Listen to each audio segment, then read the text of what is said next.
Most people think that seed starting is over by July. I'm here to show you that in Zone 10B, there is still plenty of time. I'm gonna be starting tomatoes, cucumbers, squash, and a late season favorite you are not gonna wanna miss.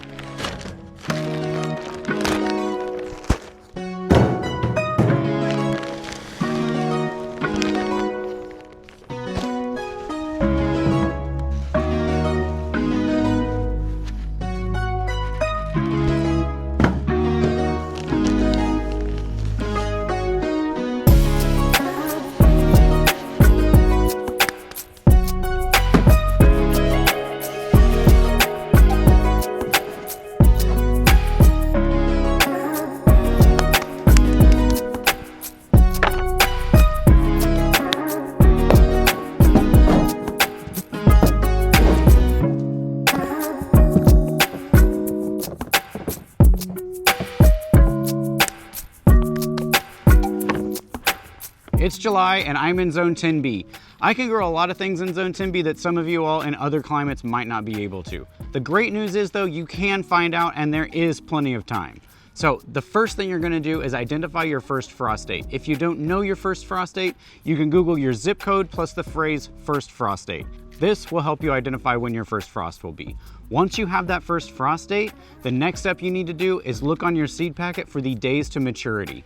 On this variety, it has 60 days to maturity. And if I Googled my zip code plus first frost date and found out that my first frost was gonna be October 21st, this variety takes 60 days. That means I still have plenty of time to get a harvest.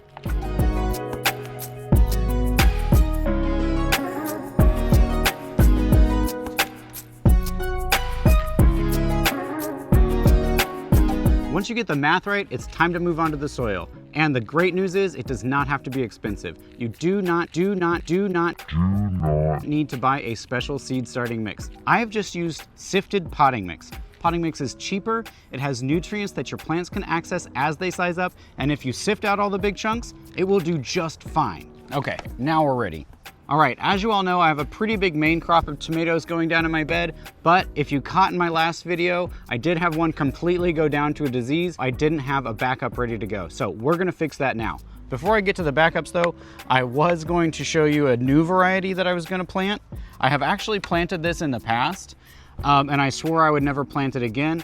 These are the world's smallest tomatoes, apparently. They're called spoon tomatoes, and they go absolutely wild. They grow like a weed, and they're uncontrollable. And to be honest, it's a bit annoying. But I found myself kind of missing these small, little, teeny tiny fruit that you could just literally grab by the handful and toss into salads. No prep needed, just rinse them off and throw them in the bowl. And so I thought, since I'm starting some, I might as well start these as well. I'm gonna go in with a full, well, I'm gonna go in with two cells, and I'm gonna go 3 seeds each on these. So I'll close that up. All I'm doing here is just putting a little dimple in the soil, and then we're gonna go 3 per hole. 2, 3, good. And that's that. Next, it truly is just backups. I'm gonna be doing backups of all of my saucing tomatoes. So we're gonna go San Marzano's here. San Marzano, of course, is a classic. It's already producing really well for me, just enough. You know, seeds last a lot longer than the packages say they will, but I still feel like it's good to use the seeds you've got and get new ones, especially if it's been more than like 2 years after the use by date, the sow by date, which these are, I think. The next one is Grenadaro F1. I actually did run out of space, so I didn't get to plant this one. So if I get a shot to squeeze this in somewhere, that would be great. I am testing out a whole bunch of varieties of saucing tomatoes. So I'm really excited to see which ones really do well. So that one kind of got left out of the experiment, so it's good we're getting another shot at it. Where did I go? Okay. And this is Amos Coley. This is one from a really local seed producer, really close to me. Let's get that in. As I've said before, I always like to get local seeds when I can, just because they are kind of tailored more towards your, not only your growing zone, but your specific, you know, not necessarily microclimate, but your climate. All right, and the next one, we're gonna do Juliet F1. This one is already pumping out huge Roma tomatoes, which is fantastic. So that's a good one. Oh, I just spilled 2 of them, but okay, so I have 1 seed. These were new seeds, so I'm gonna go 1 per. Usually you wanna double up or triple up on that, but this time, the last one is Inca Jewels. This is a compact semi-indeterminate, meaning it's just a little bit smaller plant, but it has been pumping out pretty good fruit for me already. Great, that feels good. A good line of tomatoes going in as backups and some fun new starts. Now, the next thing is brand new to me as well. This is a cantaloupe, which I like cantaloupe. I've never grown cantaloupe, but I have heard that homegrown cantaloupe is a true game changer. Now, we want to do this one here. Yes, I'm going to plant this in here because I know most melons and squash and things like that do not like their roots to be disturbed, so giving this a little bit more space will give those roots a little bit more insulation. Now, I'm not going to say the name. I'll call these MM. You can look up the name elsewhere. Just I don't quite feel comfortable saying it. It's probably fine, but we're going to go 3 per hole. So just change the orientation here. Great. Now I've got some more backups. We're just pouring straight through these. Escalator is a zucchini squash, and it is doing great for me. I am loving all that I'm seeing out of this plant. This did great. It is giving me nice size, reliable fruit. It's climbing like it's supposed to. It's climbing up the cattle panel trellis. I'm just really, really impressed with that. I will definitely be growing it again. Good tasting zucchini too. So I'm gonna do 2 there for my backup. Next one is Costata Romanesco, and it is an absolutely amazing squash. I will plant this every year. It's kind of like the San Marzano of zucchini. It's just a beautiful looking plant. It's a beautiful looking fruit, and it tastes fantastic. Definitely give this a try if you haven't before. 8 Ball, another one. This is great. I love cooking this one up. I use this one for a sort of a, instead of an eggplant parmesan, I do a zucchini parmesan. I slice this up and fry it, and it produces a fruit like this, like a I would say just about bigger than a softball, just slightly. So it's the perfect size. There we go.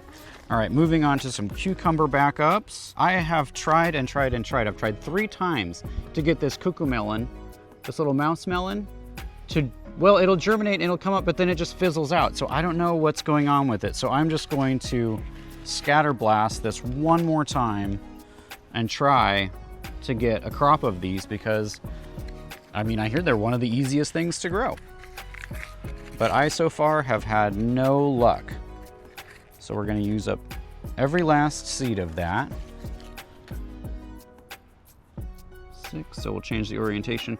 If you see how I'm doing this, I'm going this way with these, and I'm going to go long ways with these, so I change the orientation of the label. Bait Alpha, another great cucumber. I'm going to use this one all up. This has been good for 2 years for me, and I'll definitely be getting seeds for that again. Really good cucumber.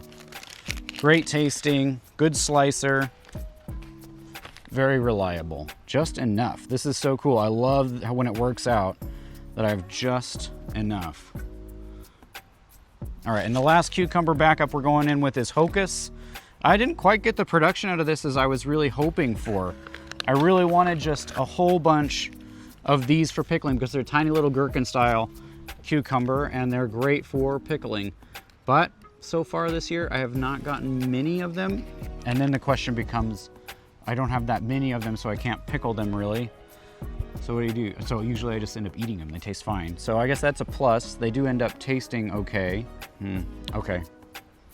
Complication. What I'm noticing is I have enough and I want to just go plant all of these. So I'm gonna dig out my seeds here for the Bait Alpha.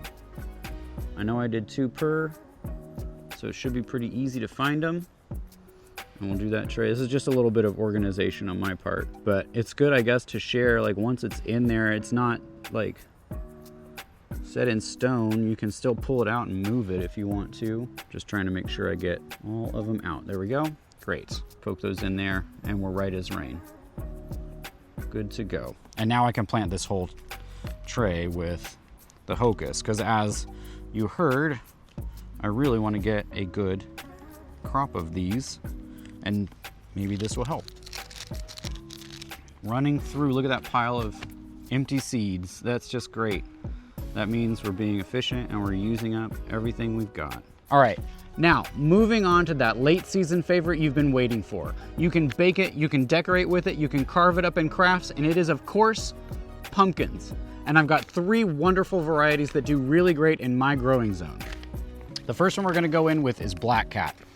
Black Cat is a really fun decorative pumpkin. As you can see, it's a mini-sized tomato pumpkin that makes a very cool, very dark green, almost black pumpkin. All right, I'm gonna do 2 per hole here and save a few for direct sowing, because squash, of course, prefer to be direct sown, but I usually start a few in seed cells just to have kind of a guaranteed backup, because as I've mentioned on the channel, when I direct sow things here, sometimes they have a tendency to get dug up by various different rodents. And so this is just a way to guarantee that I have something going. The next one I'm going in with is sugar pie. Now, sugar pie has a great smooth texture. It is awesome for making purees out of, and it is wonderful for a pie. Whenever I get a crop of these, I get as many as I can, I roast them up, and I make pumpkin puree so that I have a guarantee homemade pumpkin pie at least once every fall. We're gonna do 4 for these because I do want a big crop of these. And these sugar pie pumpkins do really well in my warm growing zone. All right, and the last one we're going in with, these are really old seeds, but the last one we're going in with is jack-o'-lantern, and this one does produce a basketball-size orange pumpkin that is perfect for carving, hence the name jack-o'-lanterns. Super fun to grow, super fun to harvest, super fun to carve up. So I'll go, we'll go 2 and just push those in. We'll go 3. There we go. Now, I've had these seeds since 2004 and I still have so many of them. So we'll hold on to them, see if they keep going. So that's another reason I went 3 in there, just to kind of guarantee germination. Maybe we should go 4. Yeah, old seeds, sometimes you just oversow, just to make sure. Just to make sure. Feels kind of ridiculous putting 4 seeds in there, but should be okay. All right, now that we've got those seeds in, I'm gonna get these covered up and watered in, and we will move on.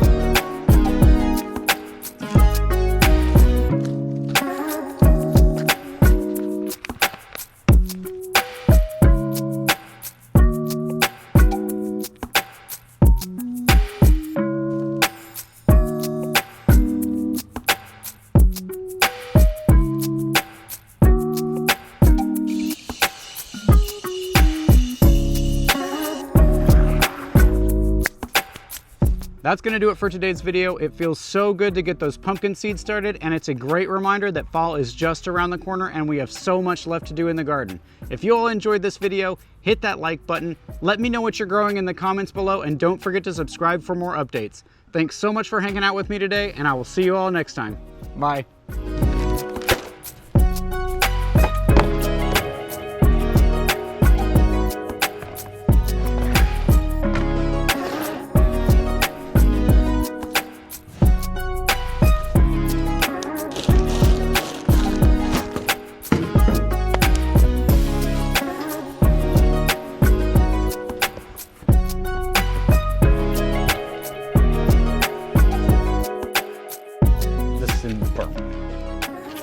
Business, but I always start a few in cells just to make sure that in cells, I don't like that. Blah, blah, blah.